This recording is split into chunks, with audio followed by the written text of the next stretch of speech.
Welcome to Oddball. I'm Charlotte Wilder. That over there is Amin Elhassan, as always. Oddball is presented by DraftKings. Stay tuned because you will hear more about DraftKings Pick6 and all it has to offer throughout the show. DraftKings, the crown is yours. Hell yeah. So, Amin, we finally made it. It is a day before the NBA Finals. And what? You're traveling, I'm traveling. Like, this is the last time I'm going to be doing any sort of NBA Finals stuff with Han Solo and Lando Calrissian behind me. After this, all on location, baby, all on site, starting tomorrow in Beantown. Ooh, DraftKings Studios, we get to go to Daddy's house. Yeah. I can't wait. He's amazing snacks. He's absolutely amazing snacks. I can't wait. I'm most excited about that more than anything else. People don't understand the wall of snacks at DraftKings HQ. It's really, maybe I'll take a picture. A convenience store fridge, literally. It's just, yeah. What do you want? Like anything. It's a dream. It's also a dream that we're finally here. I'm so excited. I'm selfishly so excited the Celtics are in it. I can't wait to go on this emotional roller coaster. But I mean, this obviously means that players are talking to the media. Mm-hmm. And that means that we have to do a lie detector test, which we haven't done in a while. I know. Hold on. Let me find my equipment here. Yeah, I forgot my tinfoil hat. You did not. I don't know what that... Wow. It straps in and then it sort of gets the thing going. Yeah, go ahead, it's good that we'll definitely be able to see that for the whole show. Yes, there we go. Yeah. There you go. The heart. Pull it up. Okay. Earlier this week, former Mavs forward Chandler Parsons claimed that Luka did not like playing with Porzingis and, quote, there is actual beef there. Here is what Luka said when he was asked about it.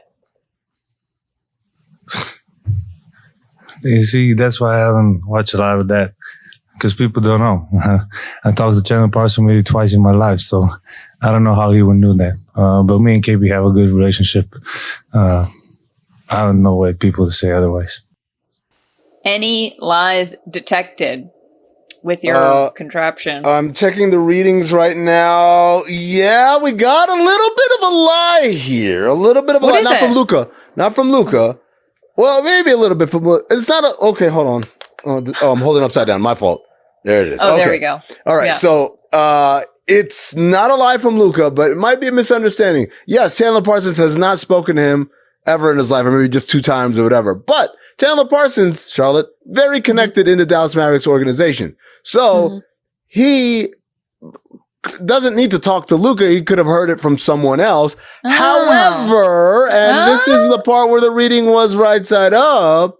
However, I think Luka's telling the truth when he says KP and I don't have any beef, because everything that we've heard about the friction between them was basketball oriented. It was not personal. And since you don't play with him anymore, I can't imagine him just staying mad at someone because they didn't fit on the basketball court.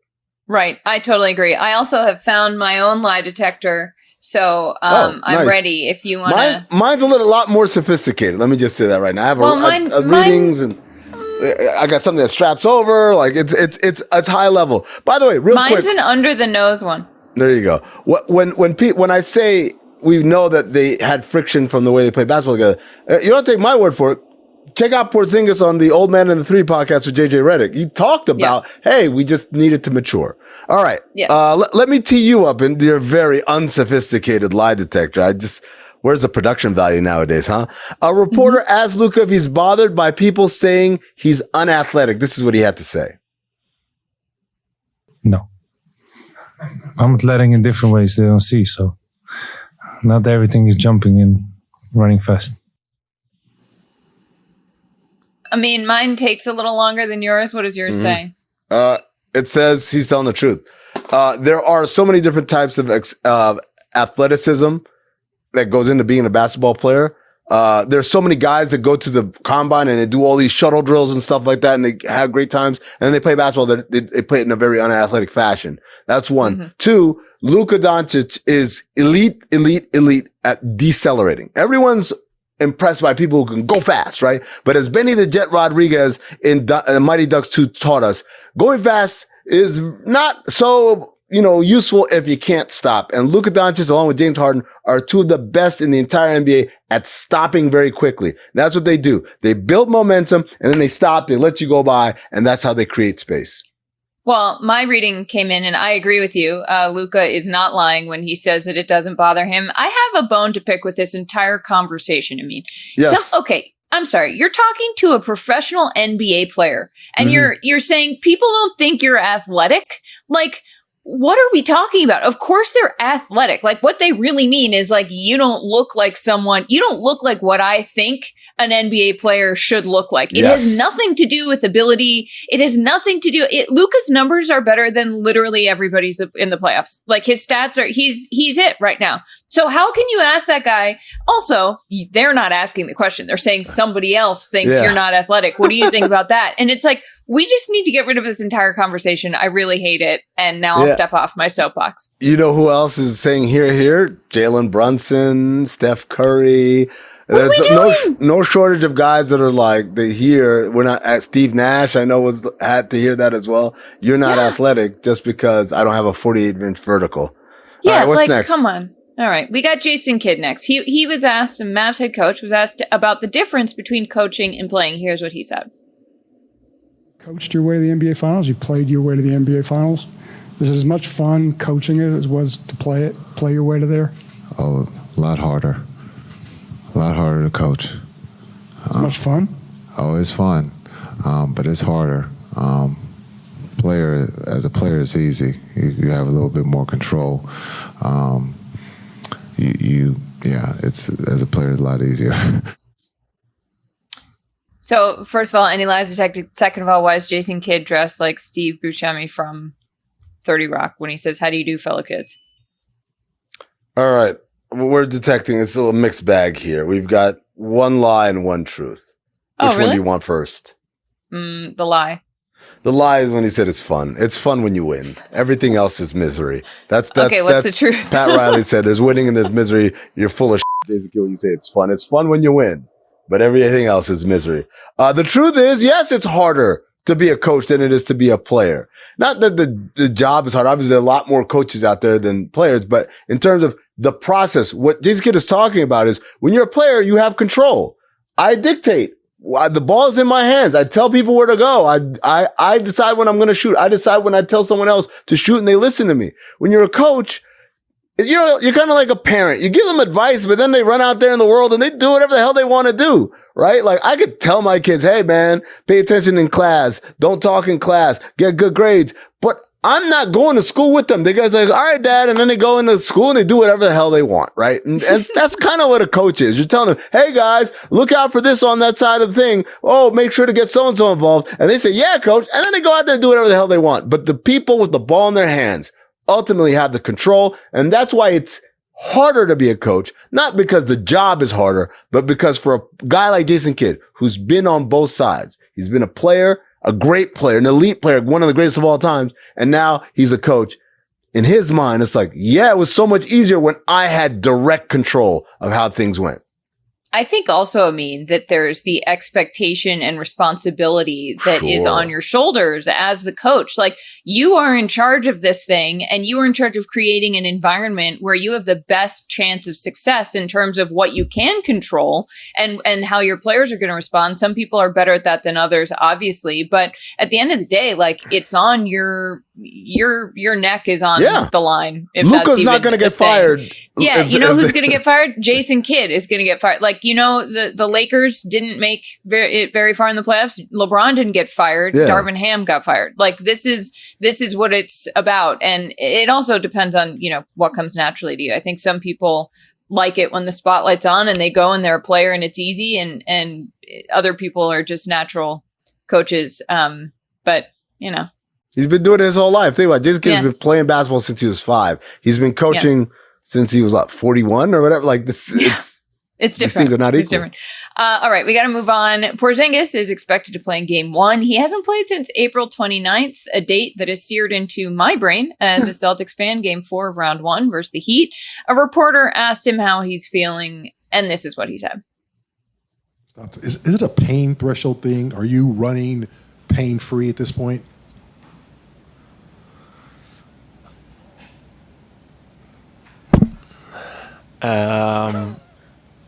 Yes. Yeah. Okay. I have smoke coming out of this thing right now. Mine just broke. Mine holy short-circuited. KP, learn how to lie, man. Look. Here's the thing. I mean, let me take this off my head. I'm not even running pain-free. Like, is there anyone in the world who's running pain-free? Is there any NBA player at this point in the season, at the finals, who is running pain-free? Like, that's sort of the whole point of the finals, is that everybody is running through some kind of pain, and it's the people who can continue doing so or aren't hurt as badly as the other people who can keep going. So I actually like how Porzingis handled that answer, because it's like sort of tells you everything you need to know. He was like, because you could see him in his head being like, weighing the pros and cons of telling the truth. Yes. He's like, should I just tell him it hurts? And then he's like, yeah, okay, no, I'm fine. It's like the scene. There's this movie called Dirty Work, and there's a scene where Artie Lang tells Norm Macdonald, "I can always tell when you're lying." And he's like, "How?" He's like, "Well, it's the way you say no." And he says, well, "Watch this. Like, have you ever been to Mount Everest?" Like, "No." Have you ever, chefed at a Michelin star kitchen? No. Have you ever said how you could see how Sean Connery is attractive? And Norm Macdonald goes, no. And that's pretty much what KV did. He did he telegraphed the hell out of it. All right, come on. Let's move on. All right. So, this is the segment of the program where we get sage wisdom from Joe Mazzulla.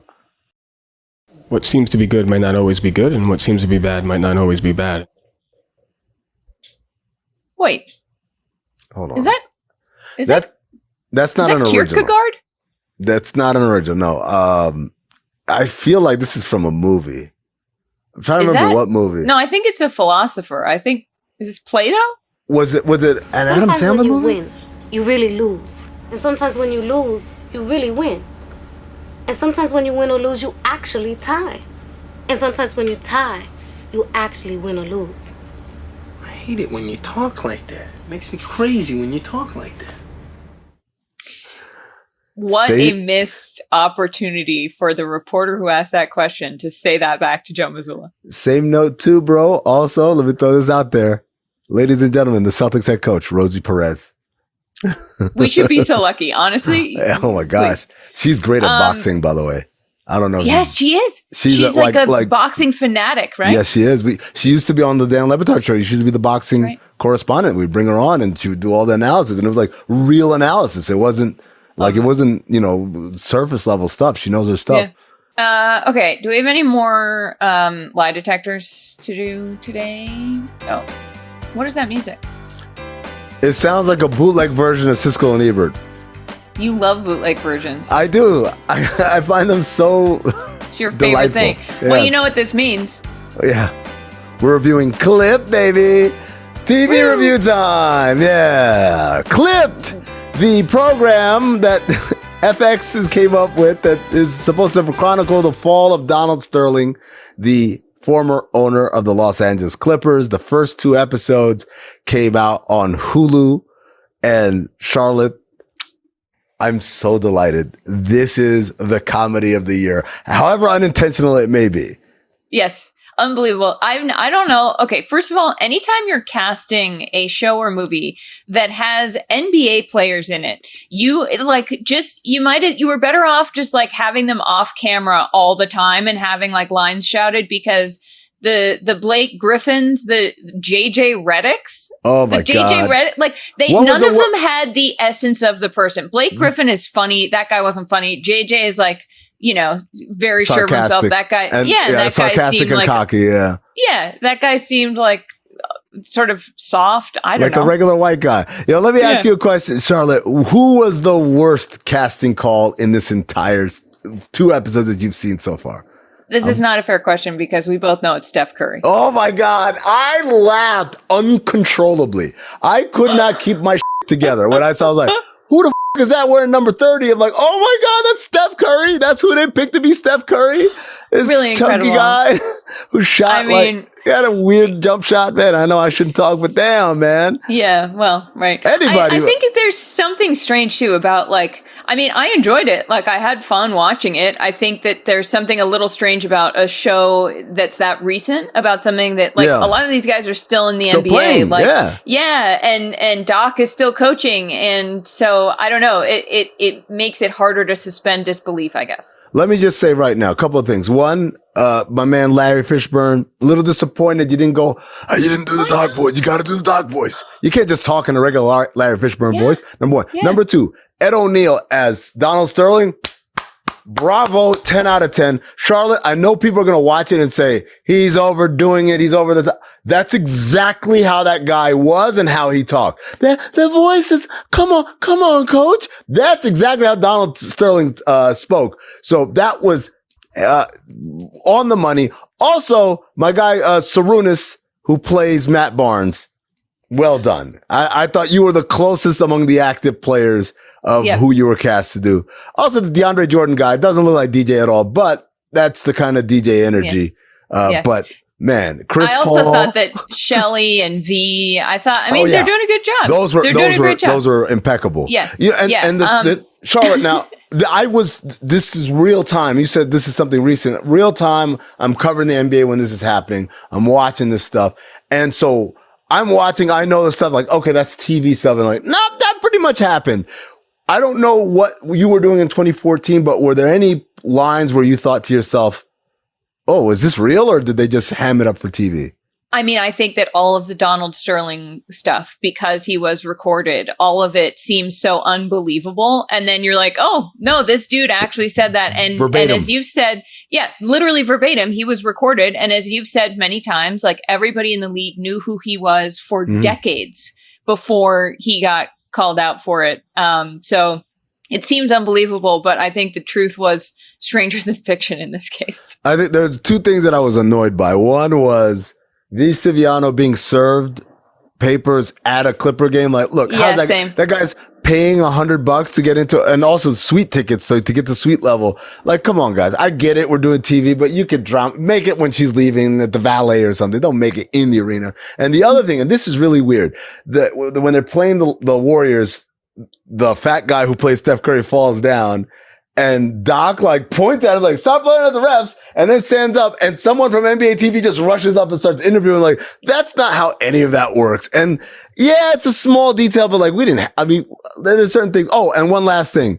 They mispronounced the kid in the Papa Shot thing, mispronounces Marcus Johnson. Marcus Johnson was the father of Josiah Johnson. Shout out to King Josiah over there at Gil's Arena. Marcus Johnson, one of the greatest Clippers of all time, one of the greatest Milwaukee Bucks of all time. Everybody knows Marcus Johnson. This guy is a fixture. He was actually in White Man Can't Jump, the movie that we quoted earlier in the program. For the kid to say Marquise Johnson, I was like, nobody on set watches basketball. Nobody on set watches movies. All of you guys are terrible. Get the hell out of here. All right. Well, we watch both here, and we are going to give you our oddball pick 6 for game 1 of the NBA Finals. Stick around after the break.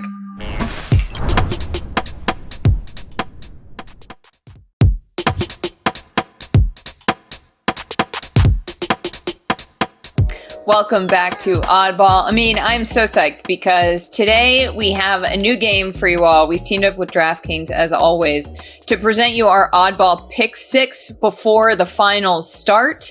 And heads up, new customers play $5 and get $50 in Pick 6 credit. So what you all have to do is download the DraftKings Pick 6 app today, and please use promo code Oddball when you're signing up. Thank you so much. So here's how it's going to work. Amin and I are going to pick 6 finals players, and that's going to be our lineup or our pick set. We are also going to pick a stat, and we have to select more or less for that player. And after 6 choices, we're going to have our oddball pick 6 for game 1 of the NBA Finals. You got it? Great. I'm going to go first. Obviously, I'm going to start with Jason Tatum, and I'm going to start with his points. The stat projection, this is interesting. It's set at 27.5, Amin. And modest. He scored over that in 5 of 14 games these playoffs. Not so modest. He's only scored over 27.5 once in the 2022 finals, but we're not talking about that. This is a new day. I'm going to take more. I'm going to say that Tatum's total points in game one is going to be more than 27.5 points because this is a finals and he has a lot to prove. And I think he's going to come out guns blazing. All right. I'll take the second pick. I'm going with Kyrie Irving. Okay. And I'm going Kyrie Irving 3-pointers made. The stat projection is set at 2.5. Now, he's only hit 3+ threes in 4 out of 13 career finals games. First of all, salute having played 13 finals games. That's a lot, cool. Right?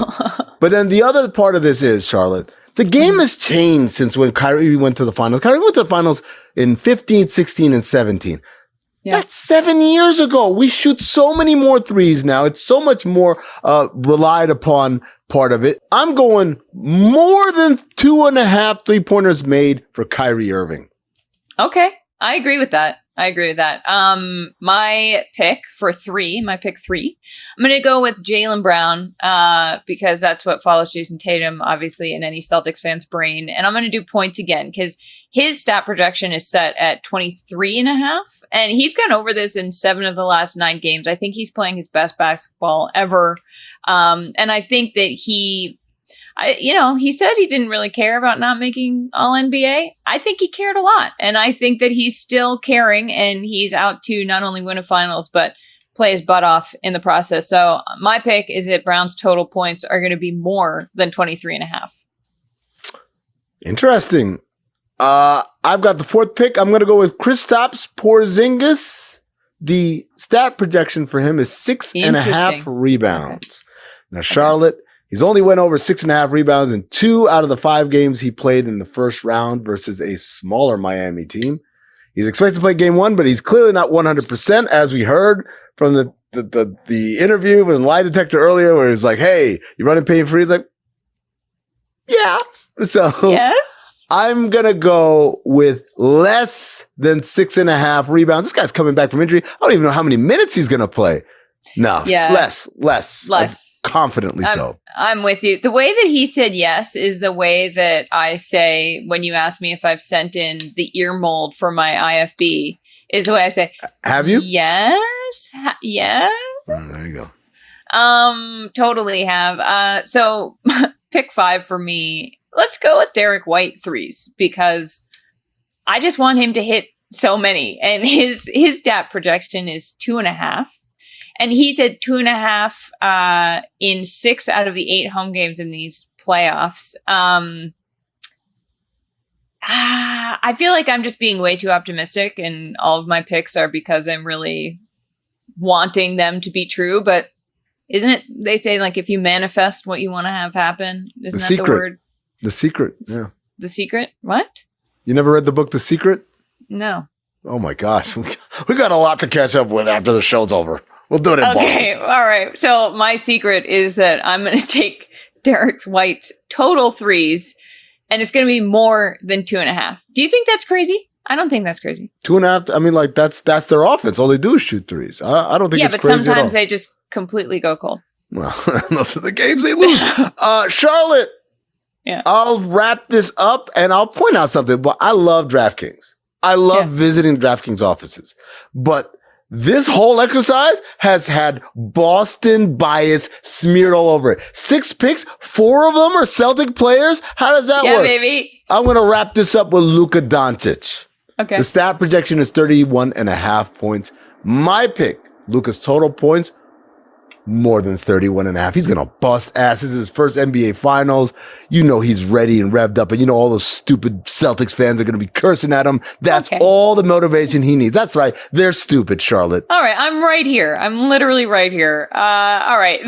That's 6 picks, which means that we have all of our oddball pick 6 done for game 1 of the NBA finals. So let's show what we chose here. We chose Tatum more than 27.5 points. Kyrie more than 2.5 threes. Jaylen Brown more than 23.5 points. Porzingis less than 6.5 rebounds. Derek White more than 2.5 threes. Luka more than 31.5 points. And I don't think it's a coincidence that the only Celtics less than one was one that Amin picked. I don't think it's a coincidence. I agree with you. Oh, that optimism reigns supreme with old Charlotte Wilder. Oh yeah, everybody's awesome and going to do better than the projection. Let me have this. All right, folks. Thanks for watching Oddball. We will see you tomorrow. You got one last day.